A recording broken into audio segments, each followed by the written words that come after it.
இப்ப துருவன் கூட சொன்னாப்ல முத அண்ணன் காரைக்குள்ள நான் பேசினேன். அவன் பேசினதை கூட மறந்துருக்கலாம், நான் ஞாபகம் வச்சிருக்கேன். சீமானோடு நாங்க நிக்கிறோம், சீமானுக்காக நிற்கல. அப்ப எதுக்காக நிக்கிறோம்? சீமானோடு நிக்கிறோம், சீமானுக்காக நிக்கல. இவங்க என்ன பண்ணுவாங்க, திராவிடங்க அந்த தலைவனுக்காக நிக்கிறோம். அவங்க எங்களுக்கு அந்த குடும்பம் தான் சரிப்பட்டு வரும். ஏப்பா உன் குடும்பம் கூட சரிப்பட்டு வராதாப்பா, இப்படி இருக்கு. அப்ப யாருக்காக நிக்கணும்? சீமானுக்காக நிக்க கூடாது. சீமான் சுமந்து நிக்கிற தேசிய விடுதலை உரிமை பாதுகாப்பு என்ற நோக்கத்துக்காக நிக்கணும். இங்க தனி மனிதர்கள் வருவார்கள், போய்விடுவார்கள். தலைவன் இருப்பான், போவான்.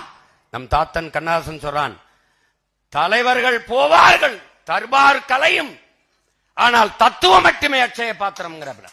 தலைவன் வருவான் போவான், தர்பார் அதிகாரம் இருக்கும் போகும், ஆனால் தத்துவம் மட்டும்தான் நிலையானது.